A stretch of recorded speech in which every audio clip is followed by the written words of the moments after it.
જય શ્રી કૃષ્ણ. આજે આપણે જાણીશું વડસાવિત્રી પૂર્ણિમા વ્રત વિશે. વડસાવિત્રી વ્રત ક્યારે છે તેમજ તેના સમય વિશે જાણીશું. વડસાવિત્રી વ્રતની પૂજા પૂર્ણિમાના દિવસે કરવામાં આવે છે. આ વ્રત 3 દિવસ કરવામાં આવશે. તેરસના દિવસથી વ્રત શરૂ થશે અને પૂર્ણિમા સુધી આ વ્રત કરવામાં આવશે. આ દિવસે સત્યવાન સાવિત્રી અને યમરાજાની પૂજા કરવામાં આવે છે. તેની વાર્તા સાંભળવાનો પણ મહિમા છે. આપણે આગળ વાર્તા પણ સાંભળીશું. જો તમને મારી આ વાર્તા ગમે તો લાઈક કરો, શેર કરો, સબસ્ક્રાઈબ કરો. જો તમને મારી આ ચેનલ ગમે તો સબસ્ક્રાઈબ કરી લો કે જેથી કરીને અવનવી વાર્તા તેમજ ઇતિહાસ રોજ તરત સાંભળવા મળશે. મિત્રો, વડસાવિત્રીનું વ્રત જ્યેષ્ઠ મહિનાની શુક્લ પક્ષની પૂર્ણિમાના દિવસે આવે છે. જો કે આ વ્રત તેરસથી લઈને પૂનમ સુધી હોય છે. 3 દિવસ કરવાનું હોય છે. વડસાવિત્રીના દિવસે બહેનો પોતાના પતિ માટે તેના લાંબા આયુષ્યની પ્રાપ્તિ માટે આ વ્રત કરતી હોય છે. અખંડ સૌભાગ્યની પ્રાપ્તિ માટે આ વ્રત કરે છે. એટલા માટે આ દિવસે સત્યવાન સાવિત્રી અને યમરાજાની પૂજા કરવામાં આવે છે. આ વ્રત કરવાથી ઘરમાં સુખ, શાંતિ તેમજ વૈભવની પ્રાપ્તિ થાય છે. તેમજ યમયાતનામાંથી પણ મુક્તિ મળે છે. આ દિવસે બહેનો ઉપવાસ રાખે છે. વડના ઝાડની પૂજા કરે છે. વડના ઝાડને કાચા સૂતરના દોરા વડે 7 પ્રદક્ષિણા કરે છે. પૂજા અર્ચના કરીને સ્ત્રી પોતાના પતિના લાંબા આયુષ્ય અને સુખ તેમજ નિરોગી રહે તે માટે પ્રાર્થના કરતી હોય છે. આ દિવસે સત્યવાનની વાર્તા વાંચવી અથવા સાંભળવી. તો ચાલો જાણીએ વડસાવિત્રીના શુભ સમય વિશે તેમજ કઈ તારીખે છે. હિન્દુ કેલેન્ડર મુજબ પૂર્ણિમાની તિથિ 10 જૂને સવારે 11 વાગે ને 35 મિનિટે શરૂ થશે અને બીજા દિવસે એટલે કે 11 જૂને બપોરે 1 વાગે ને 13 મિનિટે પૂરી થશે. આ વખતે 10 જૂને આ વ્રત સાવિત્રીનું વ્રત રાખવામાં આવશે. આ દિવસે સ્નાન અને દાનનો ખૂબ મહિમા છે. સાવિત્રી પૂર્ણિમાના દિવસે વિવિધ પ્રકારના ફળો અને મીઠાઈઓ ધરાવવી. આ દિવસે ભોગ તરીકે શીરો, પૂરી અને ચણાની દાળ પણ ધરાવવી. આ ભોગ ધરાવવાથી શુભ ફળ મળે છે. સાથે જીવનમાં સમૃદ્ધિ પણ મળે છે. તો ચાલો સાંભળીએ વડસાવિત્રીની વાર્તા. આ વ્રત જેઠ સુદ તેરસથી પરણેલી બહેનો કરે છે. પૂનમે વ્રત પૂરું થાય છે.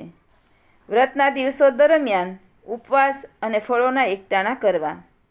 3 દિવસ વડલાનું પૂજન કરવાનું. વટ વૃક્ષ એ દેવી વૃક્ષ કહેવાય છે, જેમાં બ્રહ્મા, વિષ્ણુ અને મહેશનો વાસ રહેલો છે. માટે વ્રતના દિવસો દરમિયાન સવારે પવિત્ર થઈને વડને પાણી પાવું. કંકુ, અક્ષત, સોપારી, ફળ, ફૂલોથી પૂજન કરવું અને થડની પ્રદક્ષિણા કરી કાચા સૂતરના તાતણા બાંધવા. વ્રત કરનારે દેવી સાવિત્રીની કથા વાર્તા વાંચવી સાંભળવી. આ સૌભાગ્ય વ્રત છે અને સ્ત્રીઓને અખંડ સૌભાગ્ય આપનારું આ વ્રત છે. વાર્તા. ઘણા વર્ષો પહેલાં અશ્વપતિ નામે એક પ્રતાપી રાજા થઈ ગયો. તેને માલતી નામે ધર્મિષ્ઠ રૂપાળી રાણી હતી. પરંતુ સંતાન ન હતું એટલે બંને જણા સંતાન અંગે દુઃખી હતા. એક દિવસ નારદજી મહેલે પધાર્યા ને રાજાએ તેમને સંતાન સુખ માટે પૂછ્યું. તો નારદજીએ ગાયત્રી વ્રત, આ વ્રતને ગાયત્રી વ્રત પણ કહેવામાં આવે છે અને સાવિત્રી વ્રત પણ કહેવામાં આવે છે. તો નારદજીએ ગાયત્રી વ્રત કરવાની ભલામણ કરી. રાજા રાણીએ પૂર્ણ શ્રદ્ધાથી ગાયત્રી માતાની ઉપાસના કરી. સાવિત્રી વ્રત કર્યું અને માતા ગાયત્રીને પ્રસન્ન કર્યા. માતા ગાયત્રી પ્રસન્ન થયા અને વરદાન માંગવા કહ્યું. તો રાજા રાણીએ પુત્ર ફળની ઈચ્છા વ્યક્ત કરી. ગાયત્રી દેવીએ કહ્યું, તમારા ભાગ્યમાં પુત્રનો યોગ નથી, છતાં એક પુત્રીનું ફળ મળશે અને એ પુત્રીથી તમારા કુળનો ઉદ્ધાર થશે. તેની નામના હંમેશા રહેશે. ગાયત્રી દેવીની પ્રસન્નતાથી કેટલાક સમય બાદ રાણીને રૂપાળી પુત્રી અવતરી. રાજજોશીએ કુંભ રાશિનું નામ પાડવાનું સૂચન કર્યું. તેનું નામ રાખ્યું સાવિત્રી. સાવિત્રી જોતામાં મોટી થઈ ગઈ, પણ તેનું કોઈ માંગું કરવા આવતું નહીં. તેથી માતા પિતાની આજ્ઞા લઈ સાવિત્રીએ પોતે યોગ્ય વરની શોધમાં નીકળી પડવાનો નિર્ણય કર્યો. એવામાં નારદ મુનિ અશ્વપતિ રાજાના દરબારમાં આવ્યા. તેમણે ઉંમરલાયક સાવિત્રીને જોઈને કહ્યું, કન્યાકાળ વહી જાય તે પહેલાં તમારે સાવિત્રીના લગ્ન કરી દેવા જોઈએ. ત્યારે સાવિત્રીએ કહ્યું, મુનિ મહારાજ, મારો વર મેં જાતે જ પસંદ કરી લીધો છે અને તેને હું વરમાળા પહેરાવી આવી છું. નારદજી કહે, કોણ ભાગ્યશાળી છે એ? સાવિત્રી બોલી, થોડેક દૂર આશ્રમમાં રહેતા ધૂમસેન રાજાના સુપુત્ર સત્યવાનને મેં સ્વામી તરીકે સ્વીકાર્યા છે. આ સાંભળી નારદજી અચંબામાં પડી ગયા. તેણે રાજાને કહ્યું, રાજન, સાવિત્રીની પસંદગી એક રીતે યોગ્ય છે, કારણ કે સત્યવાનના માતા પિતા સત્યવાદી છે. સત્યવાન સંસ્કારી અને સત્ય વધનારો છે. વળી તે સોહામણો છે. પરંતુ દુઃખ એ વાતનું છે કે સત્યવાનના આયુષ્યની અવધિ હવે માત્ર 1 વર્ષની છે. જો સાવિત્રીએ ખરેખર તેની સાથે પાણી ગ્રહણ કર્યું હોય તો 1 વર્ષ પછી તે નારદજી આગળ બોલ્યા નહીં. તે સાંભળી રાજાને ખૂબ દુઃખ થયું. તેમણે સાવિત્રીને કહ્યું, દીકરી, સાંભળ્યું ને? તારું હિત સમજતી હો તો બીજો વર પસંદ કરી લે. પરંતુ સાવિત્રીએ કહ્યું, આર્ય નારી વચનપાલક હોય છે. તે કોઈ પણ સંજોગોમાં પોતાનો નિર્ણય ફેરવી શકતી નથી. સ્ત્રીને પતિ એક જ હોય છે અને એણે જેને હૃદયથી માન્યો હોય તેની સાથે જ તે સંસાર માંડે છે. પછી ભલે તે અલ્પયુષી હોય, કાળો કુબડો, રોગિષ્ટ કે પુરુષત્વહીન હોય, મેં જેને વરમાળા આરોપી છે, પહેરાવી છે, તે જ મારો સ્વામી. બીજા બધા મારે ભાઈ બાપ સમાન છે. ધુષ્મેત્સન રાજા અંધ હતા. તેઓ એક ખૂણામાં માળા ફેરવી રહ્યા હતા. ત્યાં જઈ અશ્વપતિ રાજાએ તેમના ચરણને સ્પર્શ કરી વંદન કર્યું. આથી અંધ રાજાએ પૂછ્યું, કોણ આવ્યું છે? આવો, બેસો. અતિથિ, મારી ઝૂંપડીમાં ક્યાંથી? અશ્વપતિ રાજાએ કહ્યું, હે મહાપુરુષ, હું આ રાજ્યનો રાજા અશ્વપતિ છું. હું મારી પુત્રી સાવિત્રીનો આપના પુત્ર સત્યવાન સાથે વિવાહ સંબંધ જોડવા આવ્યો છું. ધુષ્મેત્સન રાજાના મુખ પર મૂંઝવણ અને આશ્ચર્યના ભાવો આવી ગયા. રાજન, આપની સુપુત્રીએ મારા સત્યવાનને પસંદ કર્યો તે અમારા અહોભાગ્ય છે. આપ જાણો છો કે હું પણ પહેલાં તમારા જેવો રાજા હતો, પરંતુ મારા દુશ્મન રાજાએ મારું રાજ્ય પડાવી લીધું છે. જો હું એ આંખે દેખતો હોત તો તેની સાથે લડીને પણ રાજ્ય પાછું લઈ શકત, પરંતુ મારી આ અવસ્થામાં તે કાર્ય અશક્ય હતું. રાજ્ય છોડીને હું આ જંગલમાં ઝૂંપડી બાંધીને રહ્યો છું ને અમે બધા વનફળ ખાઈને દુઃખના દિવસો પૂરા કરીએ છીએ. સત્યવાનને બેસી રહેવું ગમતું નથી, તેથી તે જંગલમાં લાકડા ફાડવા જાય છે અને તેની ભારીઓ બાંધી લાવી અહીં ઢગલો કરે છે. આવી અમારી કરુણ હાલત છે, ત્યાં તમારી રાજસાહેબીમાં ઉછરેલી સુકોમળ પુત્રીને અહીં કેવી રીતે ગમશે? એટલે વિવાહ સંબંધ જોડીને હું તમારી પુત્રીને દુઃખી કરવા માંગતો નથી. અશ્વપતિ રાજાએ ફરીવાર સાવિત્રીને સમજાવી, પણ તે પોતાના નિર્ણયમાં મક્કમ રહી. એટલે તે જ સાંજે સાવિત્રી અને સત્યવાનના લગ્ન વિધિપૂર્વક કરી તેઓ રાજ્યમાં આવ્યા અને સાવિત્રી આશ્રમમાં પતિ સાથે રહેવા લાગી. સત્યવાન ખરેખર તેને યોગ્ય પતિ હતો, તેથી સાવિત્રીના હર્ષનો પાર નહોતો. માત્ર દુઃખ એ હતું કે તેના પતિનું આયુષ્ય હવે માત્ર 1 જ વર્ષનું હતું. પતિના આયુષ્ય માટે, પોતાના સૌભાગ્ય માટે તેણે વડસાવિત્રી વ્રત કરવા માંડ્યું. સાથે સાથે તે દિવસોની ગણતરી પણ કરતી ગઈ, જેથી ખબર પડે કે 1 વર્ષની અવધિમાં કેટલા દિવસો બાકી છે. સમય પાણીના રેલાની જેમ વહી ગયો. હવે સત્યવાનની આવરદા માત્ર 3 જ દિવસની હતી. સાવિત્રીના મનમાં થયું કે હવે ઈશ્વર કૃપા ઉતરે તો જ પોતાના જીવન નૈયા પર પાર ઉતરશે. તે શુદ્ધ ભાવથી અને પૂર્ણ શ્રદ્ધાથી સાવિત્રીનું વ્રત ચાલુ રાખ્યું હતું. તે સાવિત્રી દેવીની આરાધના કરવા લાગી. જોતજોતામાં 2 દિવસ પસાર થયા ને સાવિત્રીને ફાળ પડી, કારણ કે આજે નિયમ મુજબ તેના પતિ સત્યવાનનું મૃત્યુ હતું.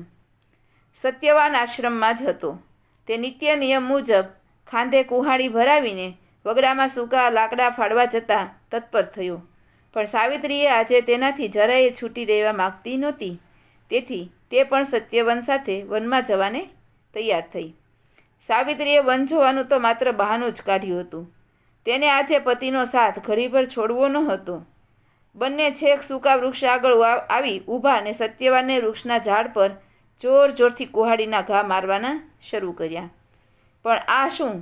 સત્યવાન વૃક્ષ પર જોરથી એક ઘા મારવા ગયો ને તેના હાથમાંથી કુહાડી છટકી ગઈ. તેની આંખે અંધારા આવ્યા ને તે બેશુદ્ધ થઈ ધરતી પર ઢળી પડ્યો. મારા નાથ, આ તમને શું થયું? કહેતા સાવિત્રીએ નીચે પડેલા સત્યવાનનું મસ્તક પોતાના ખોળામાં મૂક્યું ને માથું દબાવવા લાગી, હાથ પગ દબાવવા લાગી. જ્ઞાની સાવિત્રી કાળના એંધાણ પારખી ગઈ હતી. તેણે જોયું તો પતિનું શરીર સાવ ઠંડુ પડી ગયું હતું. તેમાં ચેતન નામ માત્ર હતું. ત્યાં તો પાડા પર બેસીને શ્યામવર્ણા અને તેજસ્વી યમરાજા સત્યવાનનો જીવ લેવા આવી પહોંચ્યા.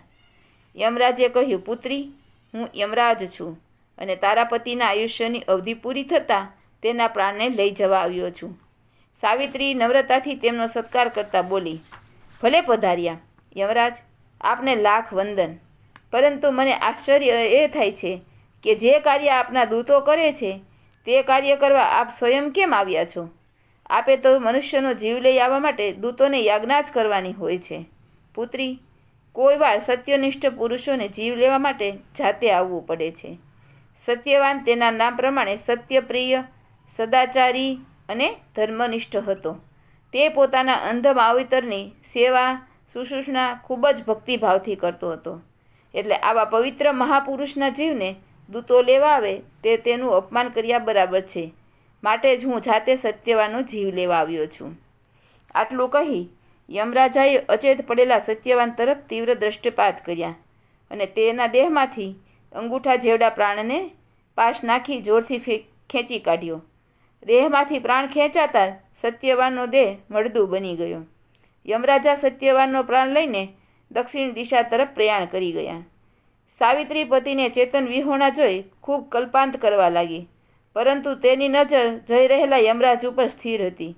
એકાએક તેણે કંઈક વિચાર કર્યો અને તે મૃત પતિના દેહને વ્યવસ્થિત ગોઠવી જઈ રહેલા યમરાજ પાછળ દોડવા લાગી. ત્યાંથી યમરાજાએ કહ્યું, પુત્રી, હે સદગુણી સાવિત્રી, તું પાછી વળ. તારું આવવું વ્યર્થ છે. વળી આ સ્થળથી આગળ મૃત્યુલોકનું કોઈ માનવી આવી શકતું નથી. આ હદ તેઓ વટાવી શકતા નથી. એટલે તું બળપૂર્વક આવવાનો પ્રયાસ કરીશ તો તે નિષ્ફળ થશે. વિધિએ જે નિર્માણ કરેલું છે તે થઈને જ રહેશે. તેને કોઈ રોકી શકતું નથી. માટે પતિનો શોક તજી પાછી વળ અને સત્યવાનના મૃતદેહને અંતિમ સંસ્કાર કર. આમ કહી યમરાજા આગળ વધ્યા તો સાવિત્રી તે હદ વટાવી યમરાજા પાસે જઈ કરી કરીને કહેવા લાગી, હે દેવ, સ્ત્રીનું સ્થાન પતિ સાથે હોય. હું પતિથી ઘડીભર છૂટી નહીં રહી શકું અને મેં મક્કમ નિર્ણય કરેલો છે કે મારા પતિના પ્રાણ તમારી પાસે છે એટલે હું તમારી સાથે જ આવીશ. અને આપ જોઈ શક્યા છો કે જે હદને મૃત્યુલોકના માનવીઓ ઓળંગી શકતા નથી તે હદને ઓળંગી હું મારા પ્રતિવ્રતા ધર્મના બળે, સતી ધર્મના બળે અહીં છેક તમારી પાસે આવી છું. અને તમે જ્યાં સુધી મારા પતિને જીવિત નહીં કરો ત્યાં સુધી હું તમારી પાછળ પાછળ આવ્યા જ કરીશ. મારી આ ગતિને કોઈ રોકી શકશે નહીં. યમરાજા બોલ્યા, પુત્રી, અહીંથી પાછી વળ. મારા કર્તવ્યમાં વિક્ષેપ ન પાડ. આમ કહી તેમણે આગળ પ્રયાણ કર્યું. સાવિત્રી પાછળ દોડતી જ રહી અને પાછી યમરાજા પાસે આવી કરગરવા લાગી, હે દેવ, મારા પતિને જીવતા કરો. મારું સૌભાગ્ય પાછું આપો. પતિ વિના મારું જીવન વ્યર્થ છે. વળી શાસ્ત્રમાં કહ્યું છે કે સજ્જન સાથે 7 ડગલા ચાલવાથી મિત્રતાનો અધિકાર પ્રાપ્ત થાય છે. હું તમારી સાથે 7 ડગલા ચાલી છું તો મિત્ર ભાવે આપને પૂછું છું કે જગતમાં પતિવ્રતા ધર્મને મહાન ગણવામાં આવ્યો છે. ધાર્મિક આચરણ કરનારનો ઉદ્ધાર થાય છે. તો એ બધા શાસ્ત્ર વચનો શું ખોટા છે? આપ દેવ જેવા દેવ થઈને મને મારા પતિવ્રતા ધર્મને પાળતા શા માટે રોકી રહ્યા છો? યમરાજે તેના પતિના જીવન સિવાય બીજું માંગવા કહ્યું તો સાવિત્રીએ સાસુ સસરાનો અંધાપો દૂર થાય એવું માંગ્યું. તથાસ્તુ કહી યમરાજા આગળ વધ્યા. સાવિત્રી ફરી પાછળ જવા લાગી. એટલે યમરાજે કહ્યું, પુત્રી, પાછી વળ. તને તારું ઈચ્છિત વરદાન આપી દીધું. હવે શું કામ પાછળ આવે છે? સાવિત્રી બોલી, દેવ, તમારી સાથે સત્સંગ થયો, તેથી હું બધો શોખ ભૂલી ગઈ છું, માટે તમારી સાથે આવું છું.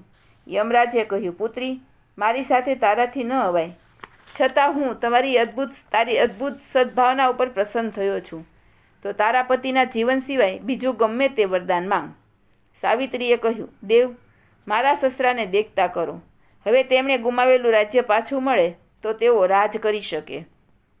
તથાસ્તુ કહી યમરાજા આગળ વધ્યા ને ફરી સાવિત્રીને પાછળ આવતી જોઈ બોલ્યા, પુત્રી, અહીંથી પાછી વળ.